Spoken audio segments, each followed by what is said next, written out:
وعلم ان الطلاق ابغض المباحات فلا بد ان يكون بقدر الضرورة فاحسنه الطلاق الواحد في طهر لا وطئ فيه.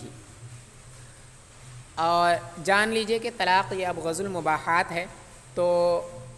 ضروری ہے کہ قدر ضرورت پر اکتفا کیا جائے. تو فاحسنه الطلاق الواحد في طهر لا وطئ فيه، تو اس کی بہتر صورت یہ ہوگی کہ ایک طلاق ایک ایسی طہر کے اندر ہو، ایسے طہر کے اندر ہو جس میں اس سے وطی نہ کی گئی ہو. یعنی طلاق جو ہے وہ جائز چیزوں میں سب سے قبیح چیز ہے. تو بہتر یہ ہے اور ضروری یہی ہے کہ جتنے سے ضرورت پوری ہو جائے اتنے پر ہی اکتفا کیا جائے. کم سے کم جتنے سے ضرورت پوری ہو جائے اتنے پر ہی اکتفا کیا جائے. تو چونکہ ایک طلاق سے ضرورت پوری ہو جاتی ہے، ٹھیک ہے، اور اگر ایک طلاق دے دے اور پھر اس کے بعد چھوڑ دے اور عدت گزر جائے تو بیوی جدا ہو جاتی ہے، لہٰذا ایک طلاق پر ہی اکتفا کرے. تو بہتر سب سے بہتر ہوگا ایک طلاق، ٹھیک ہے. پھر اس کے بعد کہا کہ فی طہر لا وطئ فیہ، ایسے طہر کے اندر جس میں وطی نہ کی گئی ہو. تو اما الواحدۃ فلینہا اقل، رہا ایک تو یہ اس وجہ سے کیونکہ یہ عقل ہے، یعنی طلاق میں سب سے کم طلاق ایک ہی ہوتی ہے، لہٰذا کم سے کم پر اکتفا کیا جائے گا جب، تو یہ ایک پر ہی اکتفا کیا جائے گا، ٹھیک ہے. تو یہ کم ہونے کی وجہ سے ایک پر ہی اکتفا کیا جائے گا اور یہی بہتر ہوگا. وَأَمَّا فِي الطُّهْرِ فَلِأَنَّهُ إِنْ كَانَ فِي حَالِ الْحَيْضِ يُمْكِنُ أَنْ يَكُونَ لِنَفْرَةِ الطَّبْعِ لَا لِأَجْلِ الْمَصْلَحَةِ. اور رہا طہر کے اندر تو وہ اس وجہ سے کیونکہ اگر وہ حالت حیض میں ہوگی یا اگر یہ طلاق دینا حالت حیض میں ہوگا تو ممکن ہے کہ یہ نفرت طبع کی وجہ سے ہوگا، مصلحت کی وجہ سے نہیں. یعنی اگر حالت حیض میں کوئی بیوی کو طلاق دے دیتا ہے تو اس سے یہ وہم ہوتا ہے کہ اس نے بیوی کو طلاق کس وجہ سے دی ہوگی، کیونکہ حالت حیض میں وہ اس سے نفرت کرتا ہے، یعنی طبیعت جو ہے وہ نفرت کرتی ہے اس سے، اس وجہ سے اس نے طلاق دی ہے. مطلب یہ ہے کہ چونکہ حالت حیض میں بیوی جو ہے وہ نجاست سے متعلق ہوتی ہے، اسی وجہ سے ہو سکتا ہے کہ جس نے طلاق دی ہو اس کے شوہر نے وہ اس سے نفرت کر رہا ہو نجاست کے ساتھ متعلق ہونے کی وجہ سے. تو یہ چونکہ ایسا کرنا جائز نہیں ہے، نفرت طبع کی وجہ سے محض طلاق دے دینا یہ جائز نہیں ہے، اور نجاست کے ساتھ متعلق ہونا تو یہ ہر کسی کے ساتھ ہوتا ہے کسی خاص وقت میں. تو یہ کوئی ایسی چیز نہیں ہے جس کی وجہ سے نفرت کی جائے اور طلاق دے دی جائے، یہ کوئی ایسی چیز نہیں ہے. تو اس کی وجہ سے یہ جائز بھی نہیں ہوگا. اسی وجہ سے طہر کی قید لگائی ہے کہ طہر کے اندر طلاق دی جائے، حالت حیض میں طلاق نہ دی جائے. اور طلاق دے دینا یہ جائز کسی نہ کسی مصلحت کی وجہ سے ہوتا ہے، ایسا نہیں ہے کہ جب جس کی مرضی آئے وہ ایسے ہی طلاق دے دے، تو یہ بھی درست نہیں ہے. اسی وجہ سے جب تک کوئی مصلحت نہ ہو تب تک طلاق دینا جائز بھی نہیں ہوتی. وَأَمَّا عَدْمُ الْوَطِيِّ لِأَلَّا يَكُونَ شُبْهَةَ الْعَلُوقِ، اور رہا وطی کا نہ ہونا تو یہ اس وجہ سے تاکہ حاملہ ہونے کا شبہ نہ ہو. یعنی تیسری قید جو ہے وہ لا وطیہ فیہ کی ہے، تو وطی نہ کرنے کی قید اس وجہ تاکہ حاملہ ہونے کا شبہ نہ ہو اور وہ عدت حیض سے بآسانی گزار سکے. اور اگر وطی کر لی تو اب یہی نہیں معلوم ہے کہ وہ حاملہ ہے یا نہیں ہے، تو اب وہ عدت کس سے گزارے گی. اگر وہ حیض سے عدت گزارنے لگتی ہے اور پھر اس کے بعد میں معلوم ہوتا ہے کہ وہ حاملہ ہے تو ایسی صورت میں اس کے اوپر بوجھ ہے. اور اگر وہ حاملہ ہے یہ سوچ کر کے حمل سے عدت گزارنے لگتی ہے اور بعد میں معلوم ہوتا ہے کہ یہ حاملہ نہیں ہے تو پھر یہ بھی درست نہیں ہے. تو اسی وجہ سے یہ ایسے طہر کے اندر جس میں وطی کی ہو اس میں طلاق دینا یہ بھی جائز نہیں ہے، اور حالت حیض میں طلاق دینا نفرت طبع کے شبہے کی وجہ سے یہ بھی جائز نہیں ہے. ایک ہی طہر میں ایک سے زائد طلاق دے دینا یہ بھی درست نہیں ہے، کیونکہ ایک سے ضرورت پوری ہو جاتی ہے تو اب اس سے زائد کی طرف کیوں جانا ہے. تو یہ احسن طریقہ ہے کہ ایک طلاق ایسے طہر کے اندر دے جس طہر میں اس نے وطی نہ کی ہو.